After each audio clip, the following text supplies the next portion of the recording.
Fala pessoal, tudo bem com vocês? Começando mais um Talk Insights, dessa vez com o Gabriel Mineiro, um cara que a gente é fã, né, cara? Opa! Seja bem-vindo, Gabriel. Talk Insights é seu podcast de negócios, liderança, inovação. A gente está aqui hoje para falar de muita inovação, né? E crescimento. Crescimento. Meu nome é Davi, eu sou CEO do Grupo NID, estou aqui com meu sócio Wendel, da Talkstars. Vou passar a bola para você, cara. E aí você já faz a primeira pergunta, assim, aquela... A matadora. A matadora, assim, para começar milhões, já de milhões. no alto. Pode Perfeito, ser? perfeito.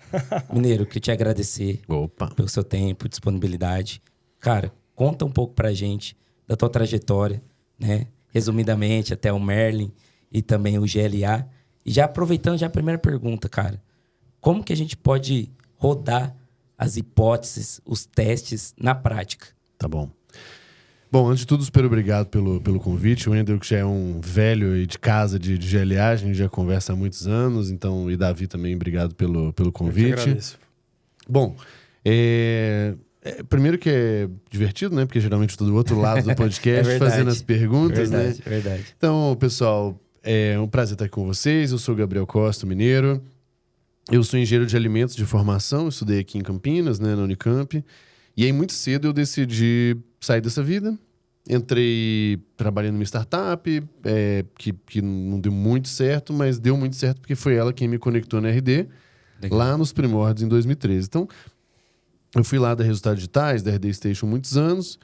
E, cara, lá dentro eu fiz de tudo, assim. Então, eu comecei no marketing, criei a área de growth lá em 2015. Aí, a gente foi crescendo muito. Eu passei numa área meio que de projetos, de gestão, governança e tal.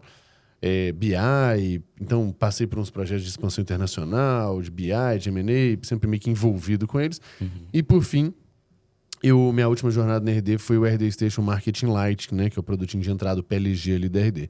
Então, eu acho que dessa forma, acabou compondo ali um pouco dos meus conhecimentos e habilidades, que é esse mix de marketing, negócios, dados e produto, que é uma bela combinação aí quando a gente fala de crescimento e tal.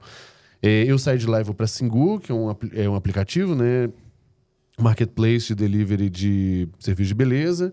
Aí eu fico lá há 3 anos como CMO e sócio. A gente vende para a Natura. Depois dessa jornada, na verdade, no meio dessa jornada, eu crio o GLA, que é um grande ecossistema para desenvolvimento, né, de profissionais e de empresas em growth. O GLA, ele começa ali, né, como uma plataforma, e aí vem a comunidade, né? E esse negócio vai crescendo. E hoje a gente tem solução para empresa, tem solução para pessoa física, que quer se desenvolver e tal. Legal. Nosso foco é muito assim, cara, conteúdo comunidade, a gente é extremamente obsessivo com esse negócio. E no meio do caminho, ao ter uma comunidade tão presente, a gente começa a sentir quais são as dores dessa comunidade. E a gente vê que existe uma dor ferramental mesmo, né? Desses profissionais de marketing growth do Brasil inteiro de... Cara, eu preciso colocar coisa na rua, preciso colocar coisa rápido e eu não posso depender de desenvolvedor, porque isso acaba atrasando muito o processo. Até porque, geralmente, o desenvolvedor está fazendo um papel muito mais importante, na boa da verdade, que é em produto, engenharia, né? Então, quando o marketing entra nessa briga, é uma briga muito desleal, muito, muito ruim, e ele sempre é despriorizado. E aí a gente vem e cria o Merlin, né? O Merlin, que a gente fala que é a caixa de ferramentas mágica ali dos profissionais de marketing growth para ajudar essas pessoas a, cara, fazerem suas coisas, terem mais velocidade, autonomia, sem precisar de um desenvolvedor. E aí, para isso, a gente tem um consultor de chat, a gente tem um consultor de quiz, um video flow, que é um lançamento que a gente fez recente. Tudo isso arrastando caixinha, muito facinho e tal, mas também com uma camada muito grande, integração e tal. Então, a gente fala que a nossa persona é o gambiarreiro. É o cara lá de marketing que gosta de ligar as coisas, plugar as coisas e tal. E aí, assim, a jornada em si ela é muito interessante porque parte da graça do GLA sempre foi eu ser um professor que ao mesmo tempo estava na linha de frente, tomando as porradas do dia a dia e tal, né? Eu crescendo numa empresa, no caso da Singu, naquele momento. E aí, quando eu saio do GLA, quando eu vou meio que começar a sair da Singu, eu falei, pô, o GLA não dá para ser um projeto sozinho, porque senão eu vou virar um professor de sala de aula, que tem todos os seus méritos, mas nesse nosso viés aqui corporativo, a gente quer ver quem tá na linha de frente tomando porrada. E aí o Merlin, ele passa a ser esse grande case que eu conto da gente mesmo. Então, hoje, muito do nosso... Por exemplo, o Merlin, a gente tem ali uns 200 clientes, mais ou menos. A gente é totalmente bootstrap. A gente chegou em 100 clientes com 2 pessoas só, full-time, em 6 meses. Até hoje só tem um desenvolvedor no meu time, que é o meu CTO, o Doug, né? Então, a gente hoje tenta aplicar muito dos nossos princípios de crescimento na nossa própria empresa. Então, a gente fala que é comer da própria ração. Sim. Que é, então, muito do que a gente ensina é o que a gente faz. Então, grossíssimo modo aí, é essa história. E aí, respondendo a pergunta dos experimentos, na prática, né? Tem muitas formas, na verdade. Eu acho que um dos grandes consensos que tem é que não tem consenso. Ao rodar muitas empresas... Desde empresas muito grandes até empresas bem pequenininhas, até o Merlin, ele nascendo. Eu acho que existem muitas formas, mas na prática o que mais me ajudou sempre foi um conjunto de coisas. Assim. A primeira delas é de não dar tiro para tudo que é lado. Então, de escolher, assim, cara, qual pedaço do meu produto, ou do meu funil, ou o que quer que seja, eu quero melhorar. E aí você escolhe um pedaço. Então, cara, sei lá, eu tenho um funil de vendas aqui, vamos pensar num funil B2B ou um B2C clássico, e-commerce da vida e tal. Cara, eu tenho um funil, né? Eu tenho tantas pessoas que chegam, tantas pessoas avançam, tantas pessoas botam coisa no carrinho, tantas pessoas compram e tantas pessoas, enfim, recompram ou não cancelam, recompram e tal. Quando a gente vê isso aqui, a filosofia de growth é aonde que se eu mexer tem maior poder de alavanca. Aonde que se eu mexer, eu colocar uma determinada quantidade de energia, esforço, tempo, dinheiro, eu colho a maior quantidade de resultados do outro lado, né? Então, quando a gente vai fazer experimentos, a gente pega este pedaço, já acho que é um bom começo, porque aí você está concentrando energia, geralmente no pior lugar, no gargalo ali, onde se você mexer, você colhe mais frutos. Então, isso por só acho que é uma premissa importante que eu gosto de seguir. Depois, tem uma lógica, quando você coloca várias pessoas... aí seja os fundadores, o time, tanto faz. Para todo mundo olhar para o mesmo pedaço e conseguir ter um processo bom ali de testar para melhorar a mesma coisa, você tem um benefício de inteligência coletiva, várias pessoas tentando resolver o mesmo problema, e você tem um benefício também do acúmulo de aprendizado. Então, o erro de um ajuda no segundo, o erro do segundo ajuda no terceiro, então, inevitavelmente, você vai melhorando e tal. Então, essa é uma segunda premissa importante, que é escolhe um pedaço, bota as pessoas para olhar para esse mesmo pedaço e tal. E dentro disso tem a importância do processo, propriamente dito. Porque uma premissa também de growth é que quanto mais arriscado for o seu experimento, menos probabilidade tem daquilo ali funcionar. Só que a gente fica tentando assim, cara, beleza, N aqui podem não funcionar, mas o que funcionar paga todo aquele esforço. Né? Só que pensa, quando você vai para o mercado, você vê que tem um bench ali de 70%, 80% dos experimentos não funcionam. Se você for muito ainda, diligente, caprichoso e tudo mais, talvez você consiga uns 50% não funciona.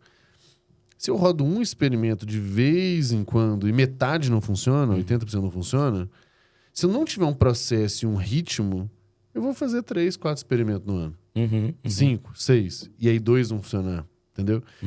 Então, esse jogo, ele ainda, querendo ou não, é um jogo de processo. Então, eu acho que é menos um jogo de genialidade e mais um jogo de paciência, diligência, disciplina e cadência, tal. Né? Então, assim, a grande maioria das empresas que eu entro tem os mesmos problemas. Elas têm medo de fazer algo, aí elas estão fazendo coisas muito grandes. Aí quando a gente quebra pequenininho, mitiga o risco, bota todo mundo para pensar no pedaço mais crítico. Cara, nas primeiras semanas ali você vê alguma coisa acontecendo. Talvez você não colhe um mega fruto ainda, mas você vê coisas acontecendo. E isso aí gera uma espiral bem positiva de, opa, peraí, eu testei um negócio diferente, não foi o fim do mundo, ninguém morreu, né? E colhi um resultadinho. Vou fazer de novo, e de novo, de novo. Então, o lance do experimento, sinceramente, para mim, é talvez uma das coisas menos necessariamente inteligentes e mais necessariamente de disciplina e tal. E acho que a maioria das empresas, das pessoas, dos times, não tem essa paciência, sabe? Sim. Talvez o erro seja, e a dificuldade seja bem essa aí. Sim. E até mesmo a questão, assim, a pessoa tá ouvindo esse podcast, acha legal, entra lá no GLA, ou Tem que entrar. faz um MBA na Unid, enfim. Aí ele fala, poxa, que legal. Acho que faz sentido eu aplicar growth aqui na empresa onde eu tô e tal. Mas aí tem o desafio da mentalidade, né, das pessoas. Como que esse profissional, ele pode convencer as pessoas internas... Convencer o CEO, né? Isso, ou convencer as outras pessoas de... Cara, agora eu quero aplicar growth na minha empresa. Perfeito. Agora eu quero, né, ter uma mentalidade... O que essa pessoa precisa fazer inicialmente? Ou quais passos ela Como é que precisa você fazer? explicaria o que é growth para um CEO de 65 anos que não tem nem Instagram? Ou do mercado tradicional, um exemplo. Eu nem explicaria, na verdade. Eu acho que esse é assim... O grande ponto que eu acho que as pessoas precisam entender é que todo mundo numa mesma empresa, pelo menos vamos botar assim, de bom caráter ali, pelo menos, todo mundo quer a mesma coisa. A grande divergência é o como. Mas todo mundo quer mais receita, vender mais, gastar menos, mais lucro, todo mundo quer a mesma coisa, não tem essa questão. O grande ponto, a grande divergência é o como. Quanto mais, vamos botar old school, então não necessariamente antigo de idade, mas um modelo mais old school e tal, mais você tem uma dinâmica de tomada de decisão em cima das vontades das pessoas mais bem pagas, vamos chamar assim, né? Dos líderes e tudo mais, né? E quanto, vamos botar, mais moderna a empresa, ela tende a ter um viés mais data-driven e tudo mais. Tá bom. Então, acho que essa é uma boa premissa pra gente começar. Ainda assim, o cara mais old school, mais cabeça dura, mais qualquer coisa que seja, ele ainda quer a mesma coisa que os outros. Então, o que eu acho que é o caminho, não só acho, como a gente já rodou isso inúmeras vezes e vê isso funcionando com muita consistência, é que... Qual que é o grande problema? Deixa eu dar só um passo atrás. Imagina que eu chego com um projeto inovador desse. Aí, ainda mais se é uma empresa mais tradicional, mais old school. Aí, eu preciso de recurso. Tempo, recurso, gente, dinheiro e tudo mais. Daí o que eu faço? Eu vou fazer uma promessa grande. Por quê? Para eu conseguir recurso, a pessoa tem que entender que aquilo ali tem um retorno. Um retorno interessante. Então, para eu conseguir recurso, tem que prometer bastante. Então, prometo que eu vou entregar 100. E aí eu entrego...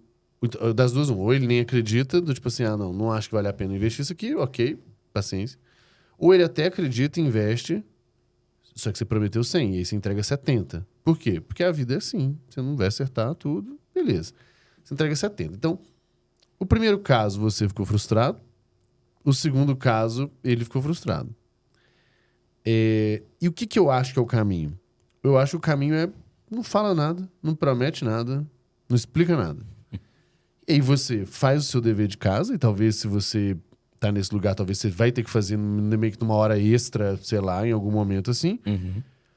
Faz o arrozinho com feijão de fazer as análises, entender onde que parece ter uma boa oportunidade e faz o seu piloto. Mas eu só tenho uma hora na semana. Cara, então é o que couber nessa hora da semana. E aí você faz um piloto e você lembra que você não prometeu nada. Você conseguiu 15 de resultado, 20, por exemplo, né? Aí você chega e fala assim, ô fulano, olha só, eu vi essa oportunidade aqui, peguei uma hora extra aqui, cara, fiz um piloto aqui meio na mão, com uma planilha, não sei o que e tal. Cara, já gerei 15 de resultado. Se eu tiver pelo menos mais tempo para fazer mais um orçamento em X, uma ferramenta só tal, cara, eu acho que eu consigo entregar 30. Ou 25. Não promete o 100, não. Promete menos. Porque aí você vai cair numa questão que é ou a pessoa vai falar assim, beleza, faz sentido, e aí você vai ganhando aos poucos essa confiança, porque você agora tem história para contar e tem número. Porque aí não tem como discutir mais com a ideologia da coisa. É muito mais, tem um número aqui. Eu acho que dá para dobrar esse número se a gente investir um pouquinho. Das duas, uma. Ou você vai ter o negócio aprovado, ou não vai ser aprovado por uma questão de, cara, eu entendi, fez sentido, mas ainda assim precisamos manter o foco aqui por causa disso, e talvez faça todo sentido. Muitas coisas corporativas são assim. Tem um caminho muito bom aqui, mas, cara, dado uma certa estratégia, às vezes aquele não é o melhor caminho. Beleza. Dificilmente você vai ser punido por isso, porque você meio que não prejudicou seus resultados e ainda gerou um resultadinho a mais, então mostra uma certa proatividade e tudo mais, show de bola. Mas tem o terceiro cenário, que é o cenário de aquilo ali ser mal visto. Sim. E aí é um sinal de que você, como profissional de growth, não deveria estar naquela empresa. Porque não tem como... Tipo assim, uma andorinha só não faz verão, e mesmo você tendo feito um verãozinho, mesmo pequenininho, cara, se mesmo mostrando número, mostrando iniciativa, aquilo ali aparentemente... não só não agrada como desagrada, então claramente aquilo não tem um dos 8 fundamentos de growth que eu falo, que é a cultura de crescimento, né? Então essa cultura de crescimento ela não tá lá. Então se ela não tá lá e você quer isso, você tá no lugar errado.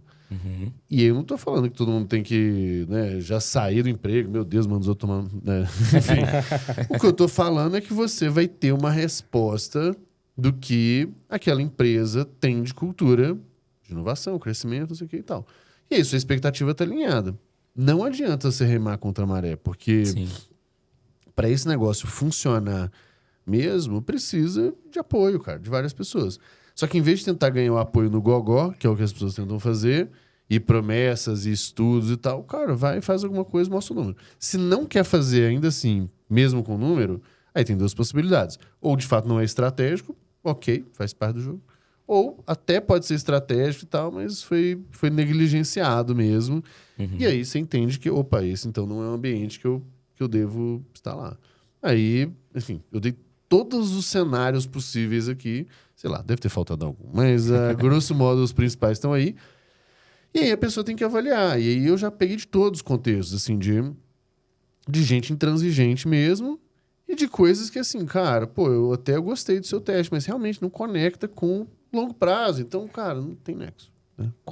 Vai mais da cultura, né? Sim. Da empresa, do negócio, do empreendedor, né? E quando você entra numa empresa, cara, quais são as perguntas que você faz, assim, para identificar se você vai poder trabalhar ali dentro? Porque, assim, não tem como você implementar várias estratégias de growth, por exemplo, numa empresa que não tem aquele fit cultural, né, que a galera fala. O que você pergunta, assim, de cara? Mas você diz eu como um potencial funcionário daquela empresa ou eu como hoje um consultor dessa empresa? Como consultor. Tá. Assim, como consultor, eu não tenho nenhum trabalho proativo nesse sentido, né? Então não é que eu fico batendo na porta dos outros e tal. O fato da gente criar muito conteúdo e estar muito presente acaba atraindo as pessoas que, ao ouvir esse papo, por exemplo, falam assim, pô, esse cara tem alguma coisa para agregar para minha empresa e tal. Beleza. Então, beleza. Mas aí, logo que eu chego e eu faço uma análise em alguns aspectos, assim. O primeiro deles e eu não julgo, o quanto que o cara tá comprado com a história do risco, né? Muito da cultura de crescimento tem a ver com isso, a sua aversão a risco ou não. E vários casos, eu tento fazer uma análise, e eu acho que ela é uma análise boa, porque eu gasto muito tempo conversando com os caras, até antes de propor qualquer coisa. Boa parte hoje das pessoas que chegam para mim com um nível de aversão a risco alto, né? Ou seja, não querendo testar muito, é porque tiveram experiências ruins, sejam com profissionais, agências, freelance, tanto faz. Aí, beleza. Aí, a primeira coisa, eu tenho que tentar entender o que esse cara... Tipo assim, qual que foi o problema? Qual costuma ser o problema? A pessoa chega... Pessoa, empresa, tanto faz. Ela tem um certo playbook, né? Um certo jeito de funcionar. E esse jeito tende a ser muito em cima de mídia paga. Então, tende a ser uma dinâmica de gasta pra gente ver o que acontece. Só que nesse gasta pra gente ver o que acontece, geralmente não acontece. E isso gera uma frustração muito grande. Ou contrata gente, vamos ver o que acontece, ou investe nisso e tal. Daí, quando Aí faz parte do meu jeito de trabalhar, de ver as coisas e tal. Não acho que é melhor, pior. Talvez seja melhor que algumas coisas que eu vejo por aí, mas... A primeira coisa que eu tenho como princípio, e aí o fato de eu também ser empreendedor e também estar nessa cadeira ajuda muito o cara a ter isso aí, eu falo assim, primeira coisa, nós não vamos gastar um centavo a mais do que você está gastando. Essa é uma premissa importante de cara. Pode ser que daqui a 2 semanas a gente entenda que precisa. Mas essa é a primeira premissa. Porque uma das coisas que eu falo uma das grandes alavancas de crescimento que normalmente a gente vê é de eficiência. Então, se eu tenho um grau de ineficiência grande, só de eu fechar a torneira e passar tesoura em algumas coisas, eu paro de desperdiçar dinheiro, sobra um dinheiro, tipo assim, que o cara não via, e o resultado é praticamente o mesmo. Então, por definição, ele já está feliz. Porque, pensa, eu ainda não resolvi o seu problema, mas só de você não estar torrando tanto a mais... E assim, numa empresa razoável, num tamanho razoável... Gente, cortar 20, 30, 40, 50 mil reais por mês é muito fácil. Muito fácil. Eu não tô falando de nem mandar os outros embora, tipo assim, fazer o corte duro. Não. Tô falando o que tá indo pro lixo, pro ralo que a gente pode fazer.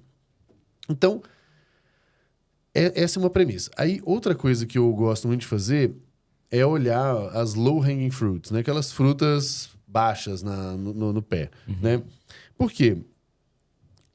Às vezes tem sim um negócio meio megalomaníaco, gigante, que dá pra fazer, que é incrível, que é sexy e tudo mais. Mas às vezes tem umas coisinhas meio bobinha que muito rápido já dá resultado. Então, na prática, para ver se a empresa... Eu explico esse processo para a empresa. Se ela tá querendo milagre, se ela tá precisando vender um almoço para comprar janta... Não costumam ser bons, tipo assim, bons... Vamos botar nem boas empresas, porque às vezes são boas empresas, mas não costuma ser um bom timing para as empresas. Sim. Porque às vezes elas têm uma pressa que, do jeito que eu trabalho, eu não vou entregar. E aí esse negócio do risco, naturalmente é um medo também das empresas, mas se ela não tem um pavor inacreditável, e sim se ela só tem um receio, aí é altamente trabalhável, porque parte dos experimentos consiste em a gente simplifica, mitiga muito o risco. Eu falo que geralmente o experimento ele não serve para ter certeza, ele serve para reduzir incerteza. Então, se eu tenho uma incerteza muito grande, eu faço um negocinho, eu reduzo um pouco a incerteza. Opa, vamos mais um pouquinho. Faço mais um pouquinho, reduzo mais um pouquinho a incerteza. E aí, daqui a pouco, ele está confortável em investir um pouco mais, porque ele vê que, consistentemente, essa filosofia de busca alavanca, mexe em poucas coisas por vez, calibre e tal, vai funcionando. Obviamente, tem coisa que funciona mais rápido, mais devagar. Tem gente que, às vezes, é mais resistente. Tem negócios que são mais lentos para testar, por compliance, por uma dinâmica, né, jurídica, não sei o quê, uma chatice, inacreditável. Beleza, tem negócios que são assim. É só alinhar a expectativa direito. Então, eu não costumo ter muito problema. Mas, por exemplo, um dos nossos produtos, GLA Empresas, a gente tem uma premissa, cara, de persona. A gente não vende para quem não entende o que é growth. Era isso que eu queria sugar dele. Não é que eu não vendo, eu não abordo. Show. Porque provavelmente se ele chega, alguma pulga foi plantada ali. Né? Então, quando eu tenho uma empresa que... Porque se eu tiver que explicar para ela, voltar lá em 2010, explicar para esse produto aqui, eu acho que, tipo assim, eu vou ter que gastar muita saliva. Muita energia. E é porque o GLA Empresa, ele tem um viés de educação, tem um pouquinho de consultoria, mas ele tem um viés de educação. Então, assim, não adianta, cara. A transformação, ela... Que é diferente de uma consultoria. Porque, beleza, posso fazer, tá, outra coisa. Mas a expectativa tá desalinhada. Então, é por isso que até hoje, assim, a gente praticamente nunca investiu em anúncio. Para não falar nunca, a gente começou esse mês, de janeiro. Né? Não virou mês ainda. 100% orgânico. E aí, por exemplo, no GLA agora, não sei se vocês viram, não sei se você viu ainda, a gente lançou... Ano passado a gente teve um programa de engajamento, né, um gamification dentro da plataforma. Daí esse ano nós chutamos o balde e eu fui mais agressivo ainda, porque a gente botou... Tem vários prêmios ali, se a pessoa se engaja e tal. Viagem, eu vi. Então, aí o mais engajado do semestre, nós vamos levar para Califórnia, tudo pago. passagem e hospedagem lá pro Vale do Silício. E o evento SaaStr, né? Que é um evento de SaaS gigantesco. Já fui 2 vezes, quero ir praticamente todo ano, vou de novo. E o mais engajado do ano ganhou uma cota de investimento anjo no Merlin. Caramba, que legal. Então, a Legal. gente chutou a porra do balde. Porque aí a gente quer, cara, que, de novo, a comunidade, as missões, o engajamento aumente, que naturalmente, o que acontece? Traz gente pra dentro. Uma comunidade engajada, ativa, atrai as pessoas. Então, a gente quebra muito a cabeça nesse sentido, por entender que se as pessoas fizerem o trabalho de evangelizar sobre growth, a galera já chega mais prontinha fácil, pra né? mim. Vai ser mais Sabe o que fácil. eu acho legal, cara? De conversar com o empreendedor. E essa conversa assim, tá até me surpreendendo, porque... Ele achou que ia ser uma bosta. Não, cara, que isso. Mas eu achei... Posso falar a verdade? Eu achei que você ia ser um cara, pelo que eu vejo das suas redes e tal, mais, entre aspas, pode xingar aqui, né? Mais porra louca, assim, ó. Eu vi você um cara extremamente sóbrio, pé no chão, com a questão do growth, entende? E eu acho que esse é o diferencial de você conversar com alguém de marketing, mas que é empresário também. Eu acho isso massa, cara. Cara, assim, eu acho que esse ponto que você trouxe, ele tem muito a ver com as escolhas que a gente foi fazendo aí nos últimos anos. E a gente escolheu ser bootstrap nas 2 empresas, não levantar capital. Felizmente, eu e a Thay, né, os fundadores aqui, a gente tem outros sócios fundadores também, então tem o Doug, foi cofundador, e o Rica, que foi o primeiro funcionário da RD também, tá com a gente lá no Merlin. E eu tenho o Rafa no GLA também. O Rafa foi Melius, depois Tribe. O Rica foi RD, depois Leads to Be. O Doug foi RD, depois foi Empreender. A Thay foi muita coisa na vida dela, mas desde aquele joguinho maldito lá, o Colheita Feliz, de Orkut, com, sei lá, 40 milhões de usuários. Passando, ela foi CEO de empresa e CMO da Max Milhas. Então, a gente, felizmente, conseguiu montar ali um time de sócios, fundadores e tal, experiente, e que a gente poderia ter levantado capital e crescer de um jeito XYZ. E por N motivos, se vocês quiserem a gente entra também, mas, enfim, vai longe. A gente escolheu um caminho muito mais sóbrio de crescimento, muito menos deslumbrante, muito menos egóico, que inclusive, assim, a gente realmente escolheu no início, cara. Assim, eu acabo aparecendo bastante, porque é um pouco das escolhas ali que a gente fez e tal, mas, cara, a gente quer ficar rico, a gente não quer capa de revista, entendeu? Eu prefiro ser um rico anônimo do que um famoso pobre. Eu também. Então, a gente escolheu essa linha. Naturalmente, eu uso, cara, as coisas, os conteúdos, crio como estratégia, mas todas as nossas decisões são muito, muito diligentes, cara, porque é o dinheiro, cara. Dinheiro do bolso. E a gente botou grana... O GLA investiu no Merlin, né? Então, o GLA bancou o Merlin muito tempo. Então, eu e a Thay, a gente foi bancando ali. Inclusive, em janeiro, agora, foi o primeiro mês que, geralmente, a minha assistente manda, né, todo dia 5 lá no grupo, fala assim, ó, pagamentos do mês, e geralmente vinha, tá, mineiro, vocês vão botar tanto de grana aqui. Aí, esse mês eu falei, e aí, quanto nós temos que botar de grana? Nada. Eu falei, Nossa, isso é gostoso demais. tem dinheiro na conta pra pagar tudo? Ela, tudo. Eu falei, puta que pariu. Chegamos. Então, de fato, uma das coisas que eu falo com seja os meus alunos, meus clientes, eu falo assim, cara, eu sou muito diligente com o seu dinheiro, com o seu recurso, porque eu sei o esforço que é o negócio e a dor de cabeça. Então, quando eu venho não querendo só botar grana e não me importando com o resultado, ou olhando um resultado meio, sei lá, meio fantasioso, realmente não é o jeito que a gente escolheu fazer, né? Escolheu trabalhar e tal. E aí, de novo, isso ressoa muito bem com os princípios de crescimento, que é, cara, ser diligente, fazer boas escolhas e gerar crescimento. Então, por isso que a gente tem que ser o nosso próprio case o tempo inteiro. Sabe? Perfeito. Sensacional. Davi, vamos fazer um ping-pong com o Vamos. mineiro? É o seguinte, vou fazer uma pergunta, o que vier na sua cabeça, Tá bom. você responde. Tá, eu falo bastante, tá? Tem que ser breve? O que vier na tua Primeira cabeça. coisa que vem. Tá bom. Tá? uma ferramenta indispensável no seu dia a dia. Merlin. Ó, começou bem. Mas tudo bem, eu vou botar outra, vai. O Notion.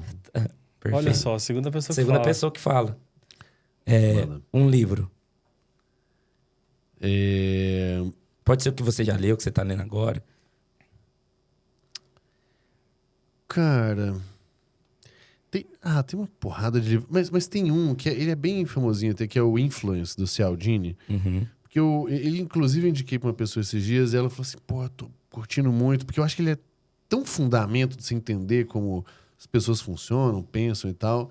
Eu acho que pra qualquer um que quer trabalhar com qualquer coisa de comportamento humano, eu acho que é um bom começo ali. Em português é As Armas da Persuasão, do Robert Cialdini. Boa, boa. Eu gosto desse livro. É bom, fácil de ler. Bom. É um blog, um curso ou um influenciador? Ah, cara, eu sou, assim, super fã do Brian Balfour, né, da Reforge, do Andrew Chen. Foram sempre, do Chanelis e tal, sempre foram as minhas referências lá atrás. Não tinha nada em português, não tinha nada de conteúdo lá em 2014, 2015. Uhum. E eu tive muito privilégio, eu conheci todas essas pessoas, então, de conversar, de trocar ideia, de pedir ajuda. Então, o Brian, por exemplo, assim, eu até concorro com a Reforge em alguns momentos, assim, mas, tipo assim, eu não me importo com isso, porque pra mim é um altíssimo nível, cara, e o blog dele, das antigas, chama Coelevate. Até hoje tem umas coisas lá. Não sei se ele tá postando mais lá, mas ele existe. Cara, é sensacional. Sensacional. E a gente tá falando de um negócio escrito, velho, sei lá, quase 10 anos atrás. Sim. Sabe? Então, Eu já li alguns. É Nossa, muito bom. Eu bom. gosto muito. E o Brian também, ele é bem low profile. Ele não tem nem Instagram, velho. Ele segue o jogo ali, joga o jogo direito, muito preocupado com qualidade. Então, filosoficamente, bate muito com o que eu também acredito como conteúdo, educação e tudo mais. Perfeito. Pra E a encerrar, última cara... pra encerrar. Você quer fazer? Não, eu quero até uma... Não sei se você quer responder isso, tá? Mas como é que você lida, cara, com tanto... Com certeza, tá? Com tanto startupeiro te chamando pra fazer parte do board, cara.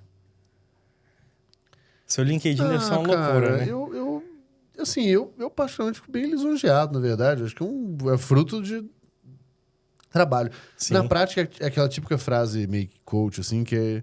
Cara, cuidado com as coisas que você pede, porque elas viram realidade. Então, tipo, na prática, muito do que vem hoje, até um pouco das dores de cabeça, cara, são frutos do que eu queria há muito tempo, né? Então, assim, eu tenho uma filosofia de... Tipo, qualquer envolvimento societário, vamos botar assim, ele para mim é um casamento, né? E ninguém casa sem namorar. Então, cara, a primeira coisa, assim, por padrão é... Cara, eu não invisto, eu não me envolvo diretamente, profundamente com nada que eu realmente não conheço. Não entendo, não conheço há um tempo, não acompanho, vejo o cara brilhante ali. Por exemplo, uma das empresas que eu até investi nesse caso, né? Botei uma grana, foi o Conta Simples, que, pô, tá voando, Sim. tá inacreditável. Só que os caras... Olha que interessante. O Rodrigo Dantas, fundador da Vindi, ele me apresentou os meninos em 2019. Nem chamava Conta Simples ainda. Sentei com os meninos, uns 2 ou 3, lá em Pinheiros. Pô, tomamos um café, foi super legal. Tal. Passou um tempo. Eu tava com as mentorias do GLA. Eles viraram meus alunos. Cara, conheci bem o negócio.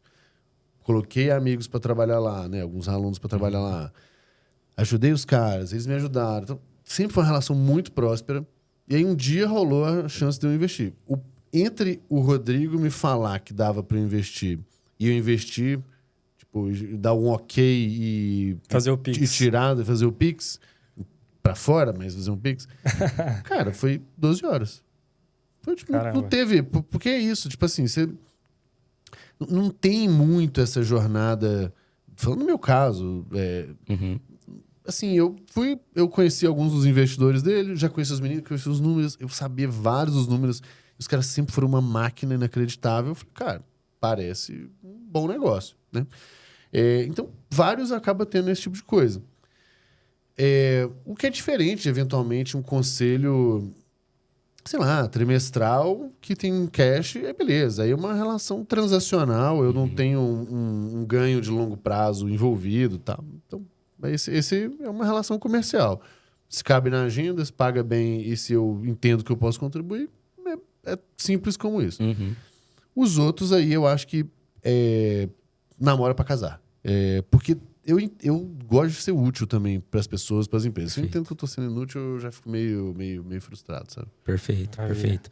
E o WhatsApp é um caos, né? Eu tô quase chegando em 1000 conversas não lidas agora. Nossa, que loucura. 960. Eu larguei para Deus. Maravilha, cara. Por isso eu queria te agradecer pelo teu tempo, né?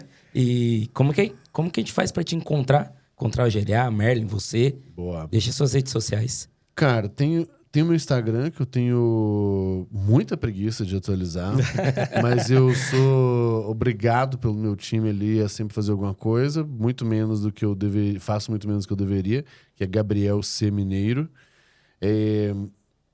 Tem o meu LinkedIn, vez na vida ou na morte eu posto coisa lá, mas quando eu posto, é muito foda. Então é pra parar pra ler. Só que demora. Quando eu posto. Então tem bastante conteúdo lá também. Cara, o GLA eu acho que é um lugar obrigatório para todas as pessoas, assim, porque é muito barato, é ridículo. Nós estamos falando de um negócio que é, sei lá, R$900 por ano para você ter aula, curso, comunidade, troca de ideia, no nível muito alto.